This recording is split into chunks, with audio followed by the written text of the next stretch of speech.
오늘 함께 파헤쳐볼 주제는 바로 로타리 클럽의 내부 구조입니다. 공유해주신 자료들을 바탕으로 좀 깊이 들여다볼 텐데요.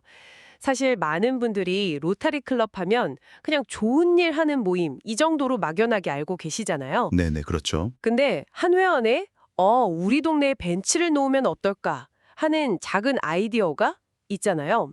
이게 어떻게 실제로 수십, 수백 개 벤치가 되어서 지역사회에 놓이는지 그 과정의 비밀은 바로 조직의 운영 시스템에 있거든요. 오늘 저희의 목표는 바로 그 시스템의 설계도를 함께 그려보는 겁니다. 아주 좋은 시작이네요.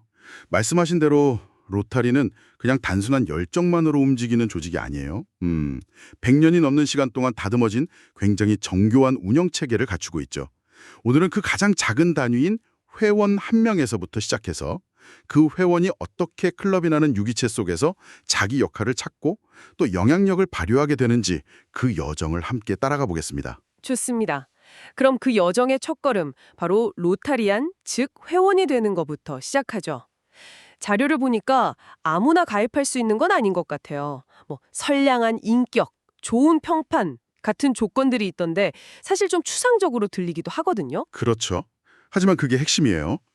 로타리는 기본적으로 신뢰를 기반으로 움직이는 네트워크거든요. 전 세계 어디를 가든 다른 로타리안을 만나면 기본적인 신뢰를 갖고 협력할 수 있어야 해요. 그래서 가입 과정에서 기존 회원의 초청과 클럽의 심의를 거쳐서 그 사람의 인격이나 직업적 평판, 그리고 무엇보다 봉사에 대한 진정성을 확인하는 거죠. 뭐랄까, 일종의 품질 보증 절차라고 생각하면 이해가 쉬울까요? 품질 보증이라는 표현이 확 와닿네요. 단순히 착한 사람을 뽑는 게 아니라 함께 큰 일을 도모할 수 있는 신뢰할 만한 파트너를 찾는 과정이다. 이런 말씀이시군요. 바로 그겁니다. 그렇게 회원이 되면 이제 의무를 다해야 할 텐데 특히 출석 규정이 눈에 띄어요. 반기별 최소 50% 연속 4회 불참하면 자격이 종료될 수도 있다니 거의 학교처럼 엄격한데요? 맞아요. 많은 분들이 그 부분을 좀 의아해 하시죠.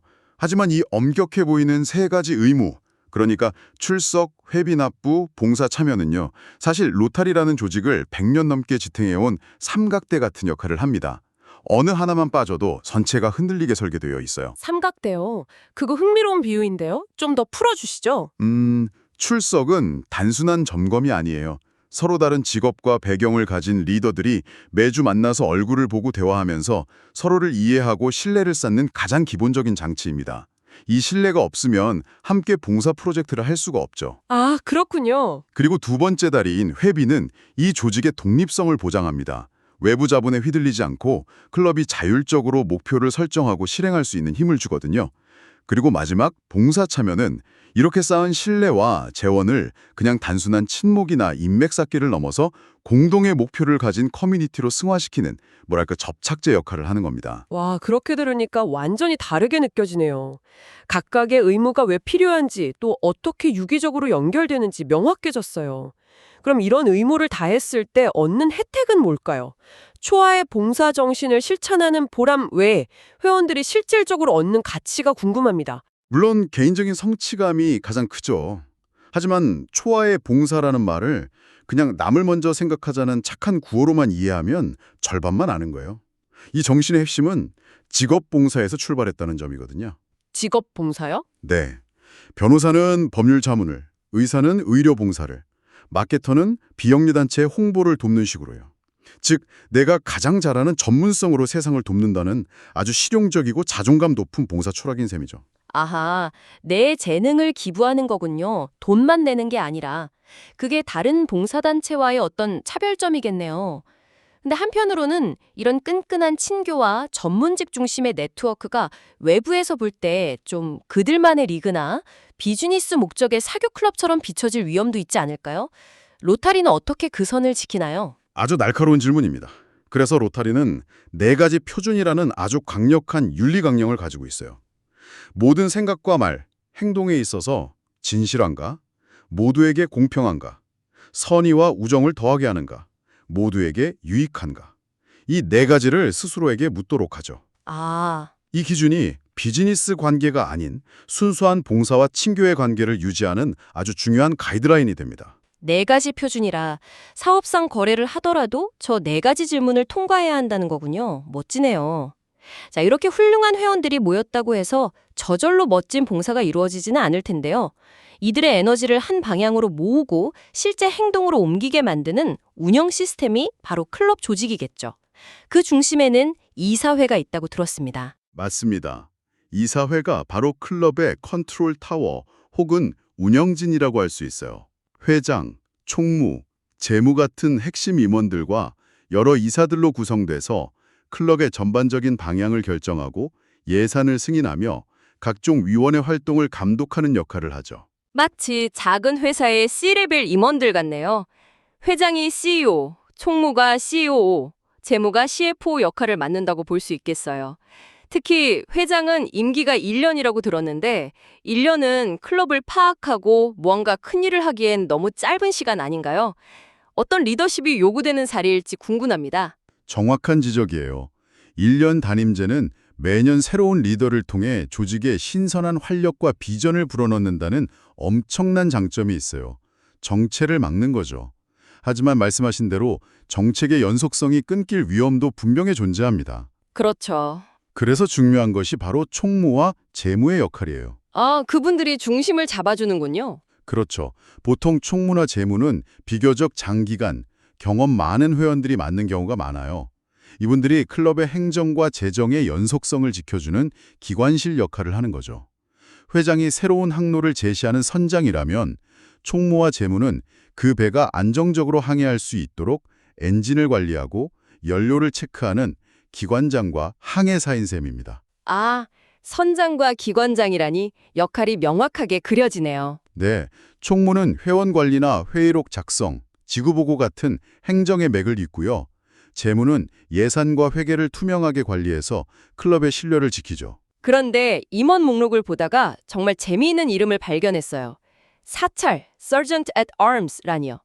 군대 용어 같기도 하고 굉장히 권위적으로 들리는데 봉사클럽에 왜 이런 직책이 필요한 거죠?